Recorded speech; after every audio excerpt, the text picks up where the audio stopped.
The Fujifilm X-H1 has been my primary Fujifilm body for quite some time now, actually. However, I think its spot as the top Fujifilm camera for me is going to be coming to an end soon.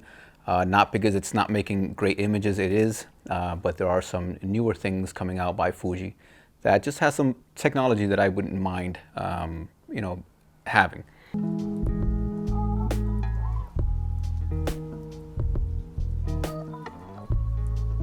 But I think the main reason that I did become interested in the XPRO3 was having owned the X100F.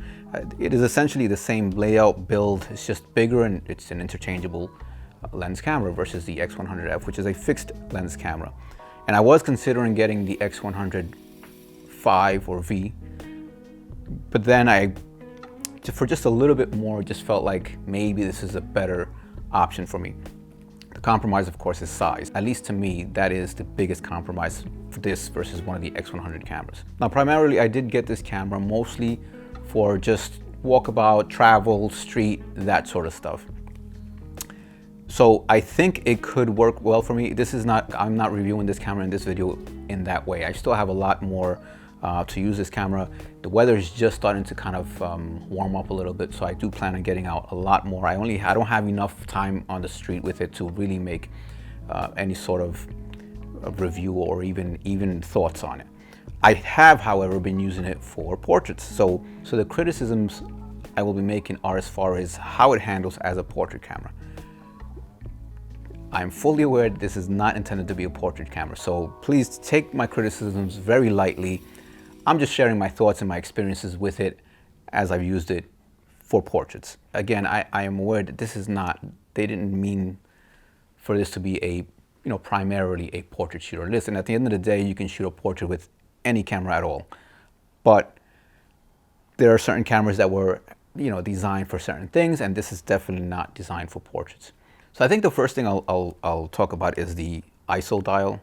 I immediately, after starting the portrait sessions, I switched the ISO to the dials, the front dial, the command dial, because the ISO, you just can't switch it fast enough. I would say about 75% of the portraits that I do, even if they're indoors, are with continuous lighting.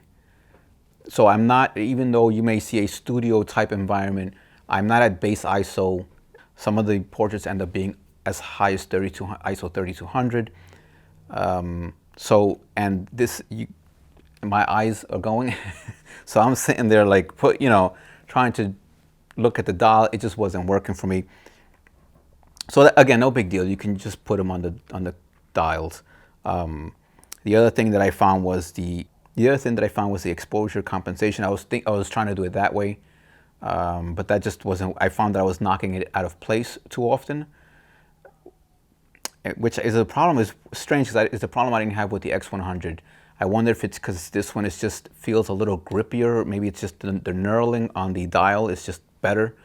So I found that I was knocking it out of place unintentionally.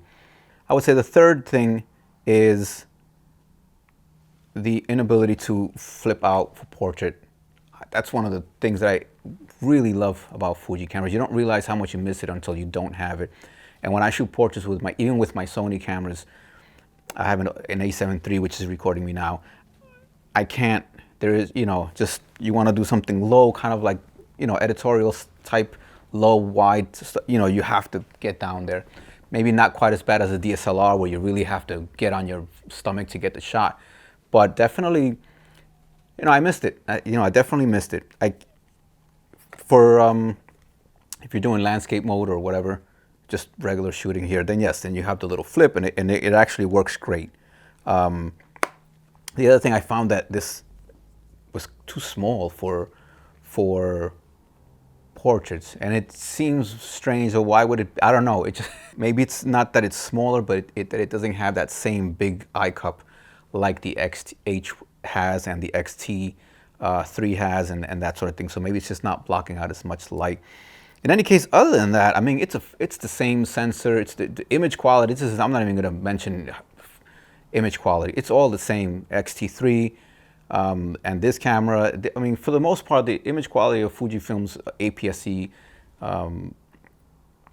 sensor has been the same for at least the last 2 generations, and they are pretty much, you know, at the top of what APS-C can give you. There's nobody really doing, you know, maybe perhaps if you're comparing Sony and Canon and all that, you know, there's certain areas, high ISOs, low ISOs, where one might be better than the other, but they're pretty much all really, this is the beautiful time about about where we are right now as far as camera goes, that the days of it just being Nikon and Canon are done with.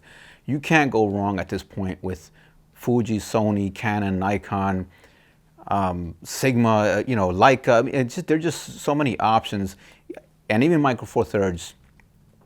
I'm a huge fan of Micro Four Thirds camera, and you really can't go wrong with any of those cameras.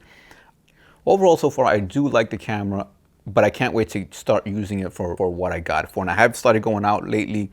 I'm not going to show too much of that right now because I want to have that all for when I do my you know, my review of what this camera was really made for.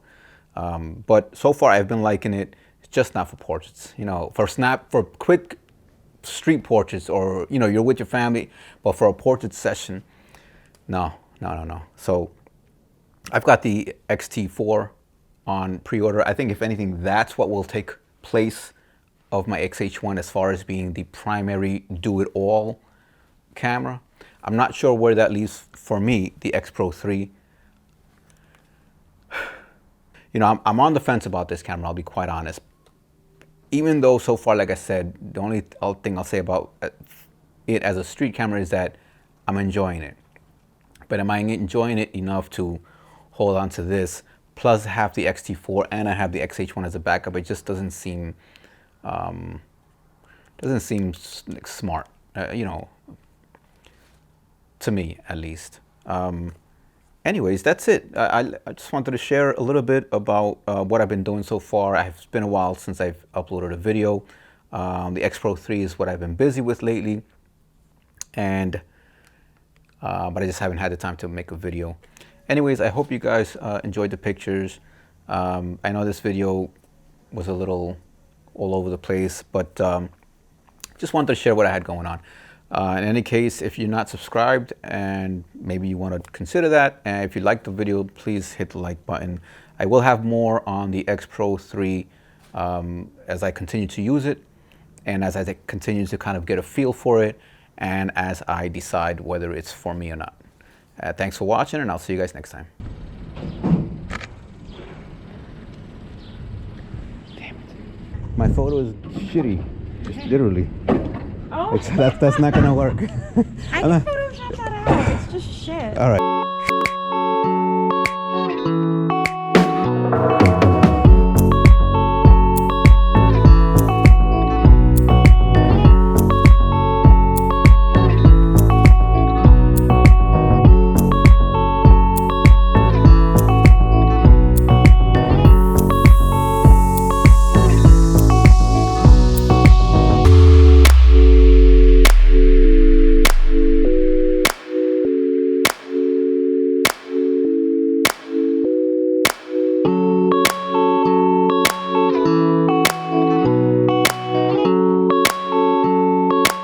Could you put the jacket on? Let's do something with the jacket. I'm gonna kind of get close to the wall like this, and then maybe you can do some kind of shots doing this sort of thing, like. Yeah.